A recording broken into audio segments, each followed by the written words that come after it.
Hello guys, नमस्कार। This side Shubham स्वर्णकार और आप सभी का एक बार फिर से कौटिल्य क्लासेस में हार्दिक स्वागत। हाँ, तो हम लोग बात कर रहे हैं कि जो लास्ट टाइम जो टीआरई 3.0 में एग्जाम हुआ था, डेट उसकी थी 22 जुलाई, है ना।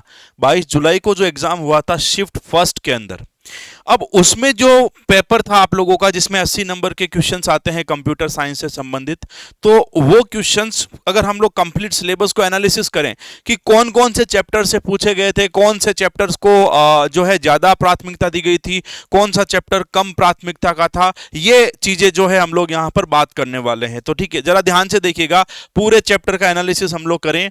तो डेटा स्ट्रक्चर जो अभी चैप्टर हम लोग स्टार्ट कर चुके हैं ना, हमारे करंट में जो बैच स्टार्ट हुआ है ना, उसमें हम लोग डेटा स्ट्रक्चर को स्टार्ट कर चुके हैं। सबसे ज्यादा 18 एमसीक्यू जो है यहां से पूछे गए थे। फिर डिजिटल इलेक्ट्रॉनिक्स, अब डिजिटल इलेक्ट्रॉनिक्स में यहां पर मैंने नंबर सिस्टम को भी इंक्लूड किया है। यहां पर हम लोगों ने जो है आपका इलेक्ट्रॉनिक्स के साथ साथ में जो गेट, लॉजिक गेट वगैरह होते हैं, है ना, वो भी इंक्लूड किए हैं। उनमें मिलाकर के 17 प्रश्न मिले।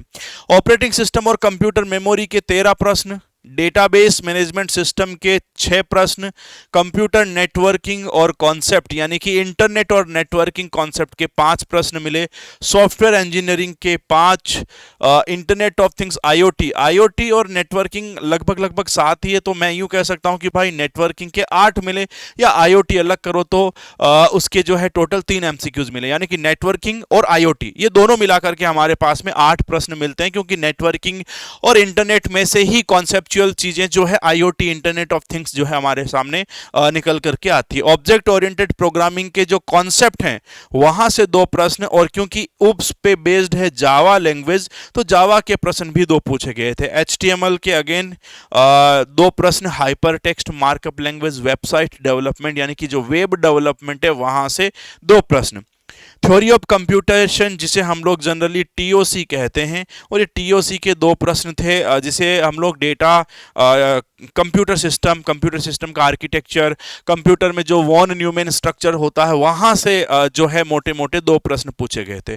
आर्टिफिशियल इंटेलिजेंस अलग सेगमेंट लेके 2 प्रश्न, ई कॉमर्स के 2 प्रश्न और मल्टीमीडिया का 1 प्रश्न आया था। यानी कि ये सारे मिलाकर के आपके सिलेबस के 80 प्रश्न मिलते हैं। यानी कि आप खुद एक अंदाजा लगाओ अब कि भाई इतने बड़े पेपर में से 80 प्रश्नों में से केवल एक चैप्टर डेटा स्ट्रक्चर वो 18 क्वेश्चंस रखता है ना।